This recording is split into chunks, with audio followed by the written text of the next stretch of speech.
दोस्तों शुरू करने से पहले डिस्क्लेमर की वीडियो सिर्फ और सिर्फ एजुकेशनल पर्पस के लिए है, इन्वेस्टमेंट एडवाइस नहीं है। तो वीडियो को देखकर आप सीख सकते हो और इन्फॉर्मेशन को ले सकते हो। आज के दिन भी मार्केट लाल, सब कुछ खराब। मिड कैप 1% के साथ में नीचे, स्मॉल कैप भी 1% के साथ में नीचे, दोनों की हालत काफ़ी खराब। निफ्टी को देखने चले तो 167 पॉइंट्स की मंदी, 0.64% का फॉल है।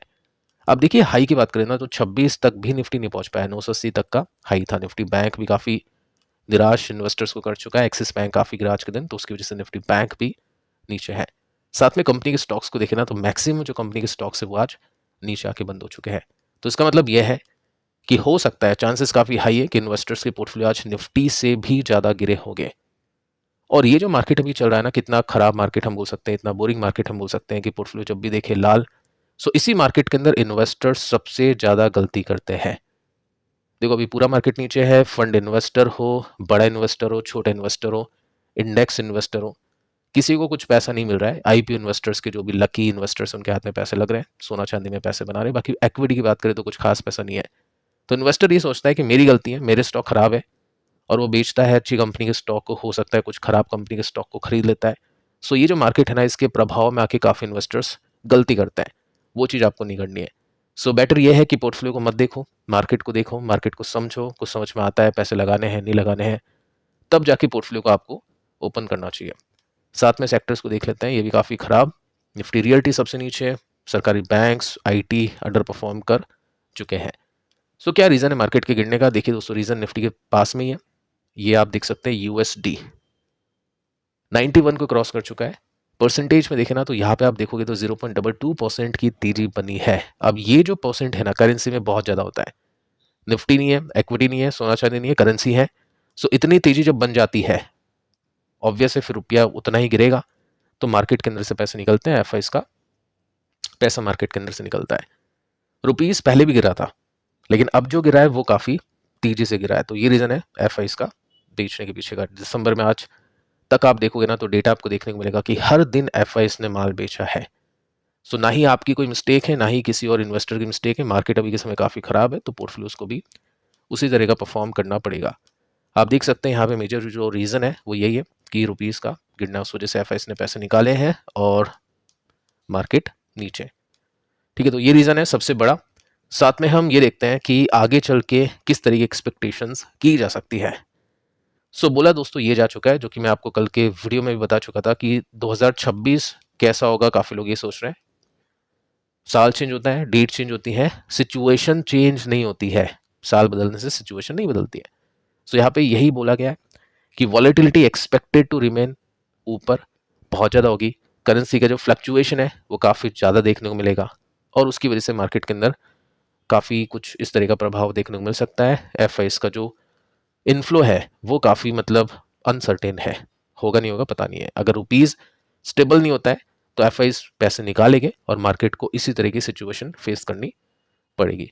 तो 2026 के लिए फ़िलहाल के लिए, अगर मैं इस क्वार्टर की बात करूं, दिसंबर के बाद वाले क्वार्टर की बात करूं, क्वार्टर 4 की बात करूं, तो मैं पर्सनली कुछ इसी तरह की एक्सपेक्टेशन मार्केट से रखा हुआ हूं। और अच्छा कुछ होता है तो ठीक है, बजट के अंदर कुछ अच्छा देखने को मिल गया या फिर आगे कुछ अच्छा हो गया तो बात अलग है। लेकिन आज की डेट की सिचुएशन के हिसाब से कुछ ऐसा ही है। देखो आज गोल्ड भी गिरा, गोल्ड का जो ETF है ना 1.5% के साथ में नीचे है। सिल्वर भी कुछ खास नहीं कर पाया।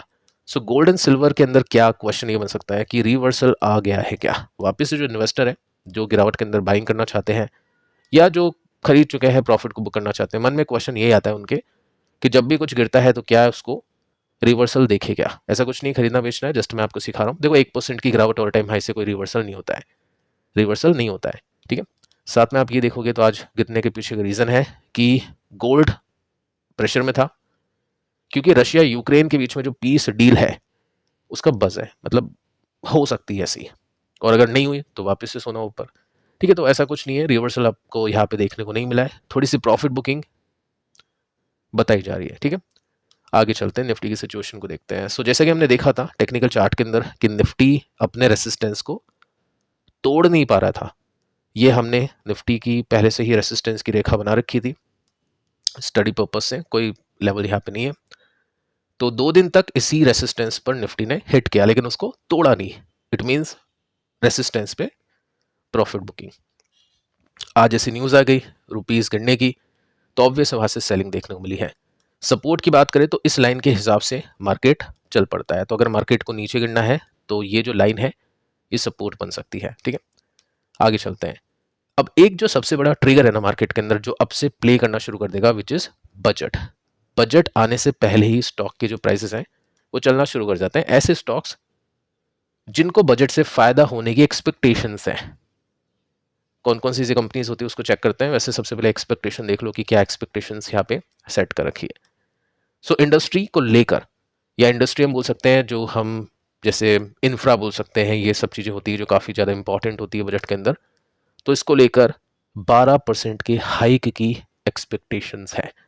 सरकार क्या करती है हर साल, या तो देखो परसेंटेज के अंदर बढ़ा देती है, जैसे 100 रुपये का बजट था तो नेक्स्ट ईयर 120 रुपये का बजट होगा तो 20% तेज। फिर 120 रुपये का बजट जो पिछले साल था हो सकता है वो अगले साल 110 का हो जाए तो फिर वो नीचे। तो यहाँ पे डबल डिजिट के साथ में तेजी बननी चाहिए और उसको लेकर जो स्टॉक्स है ना वो अच्छा परफॉर्म करना शुरू कर सकते हैं। अब ऐसा हो गया तो स्टॉक टिकेंगे, छोटी प्रॉफिट बुकिंग होगी, और ऐसा नहीं हुआ तो स्टॉक पिटेंगे।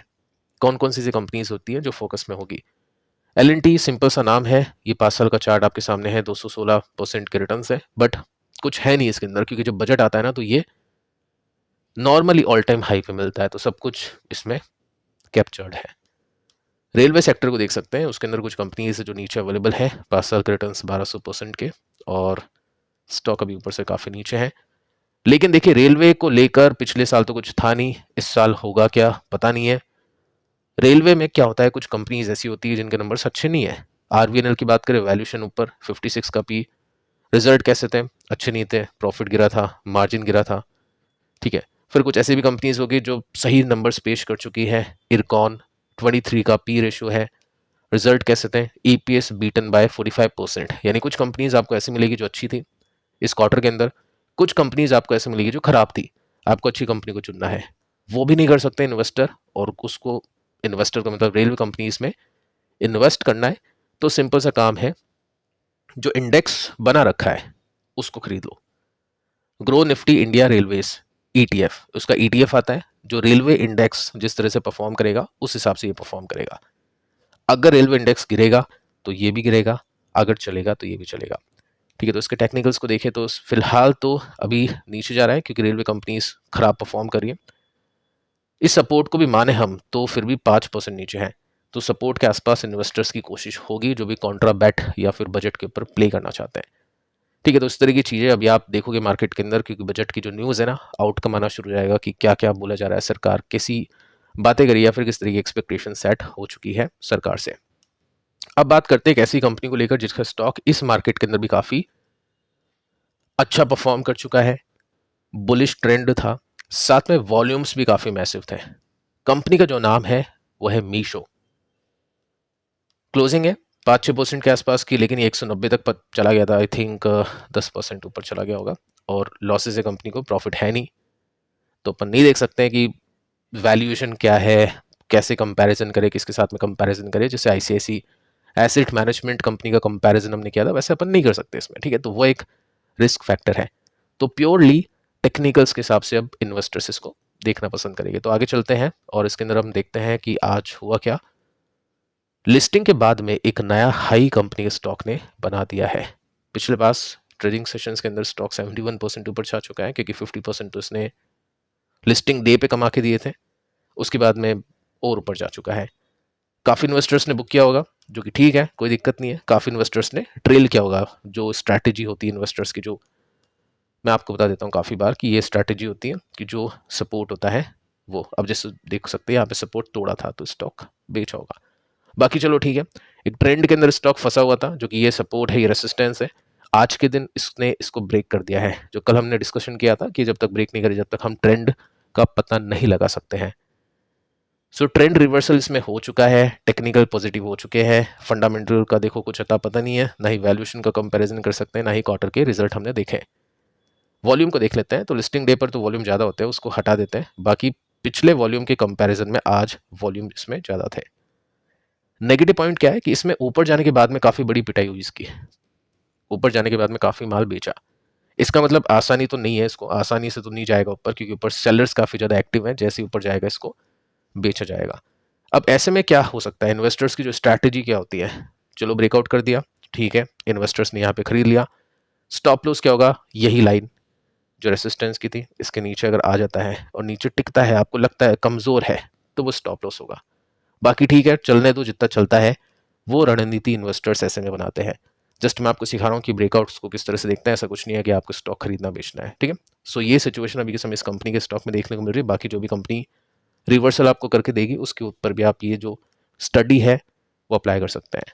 फिलहाल इस वीडियो में इतना ही, कल के दोनों वीडियोस आप देख लेना, मिलते हैं नेक्स्ट वीडियो में, तब तक के लिए बाय बाय।